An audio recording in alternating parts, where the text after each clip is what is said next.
ኢትዮጵያ እየመከረች ነው ስንል በዋናነት ያሉ አለመግባባቶችን ያሉ ልዩነቶችን በመፍታት ጠንካራ ሀገረ መንግስትን መገንባት ነው።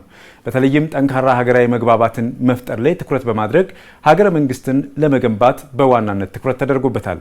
የሀገራዊ ምክክር ዋነኛ ጉዳይም ሆኖ ይነሳል። በተለይም ብሔራዊ ጥቅምን ማስጠበቅ በዋናነት ተጠቃሽ ነው።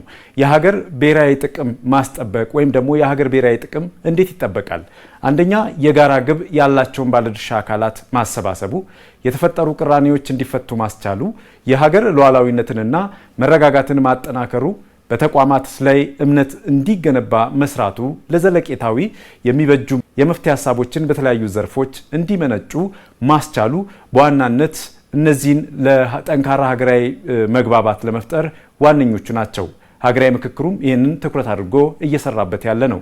ሀገራዊ ምክክሩ ከሌሎች ሀገራት ያገኛቸው በርካታ ልምዶች አሉ። ለምሳሌ ኮሚሽኑ ከተቋቋመ በኋላ ወደ 7 የሚጠጉ ሀገራትን ተሞክሮ ተመልክቷል። አንዱ በደቡብ አፍሪካ፣ ሁለተኛው ቱኒዚያ፣ ሩዋንዳ፣ ኬንያ፣ ኔፓል፣ ኮሎምቢያና ቦሊቪያ ናቸው። በእነዚህ ሀገራት የተደረጉ ሀገራዊ ምክክሮችን በትኩረት ተመልክቷል። ሩዋንዳም እንደዚሁ ህገ መንግስታዊ የውይይት መድረክ በማድረግ ችግሮችን ፈታለች። ከዚህም ኢትዮጵያ እያደረገችው ባለው ሀገራዊ ምክክር እንደ ተሞክሮ የወሰደቻቸው ትምህርቶች ናቸው።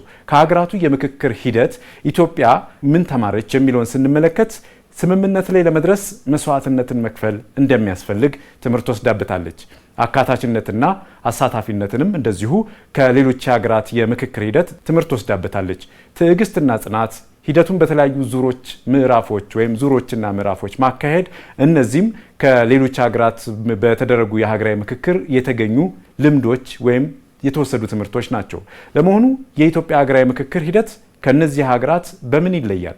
በእርግጥ ሀገራዊ ምክክሩ ኢትዮጵያዊ መልክ ለይቶ ብቅ ያለ ነው። ሀገር በቀል ሞዴል ወደ መሆን አድጓል።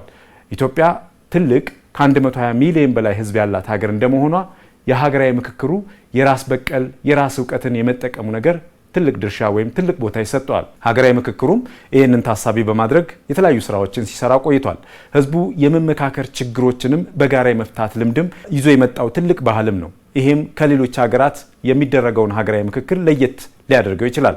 ሀገር በቀል የሆኑ አለመግባባቶችን የመፍታት የሚያስችሉ እሴቶችም አሉት። በምክክሩ ለሚመጡ ውጤቶች መንግስት ዝግጁ በመሆን ምላሽ ለመስጠት ቃል መግባቱ አንዱ የዚህ ሀገራዊ ምክክር በቀጣይ ተስፋ እንዲጣልበት ያደረገ ነው። ከዚህ የተገኙ ውጤቶች አንጻር የሀገራዊ ምክክሩ ተስፋ ምን ይመስላል የሚለውን ስንመለከት የሀገራዊ ምክክር ኮሚሽን ከተቋቋመ በኋላ የተለያዩ ስራዎችን ሰርቷል። ከተወሰኑት በቀር በሁሉም በሚባል ደረጃ የአጀንዳ ልየታን አድርጓል።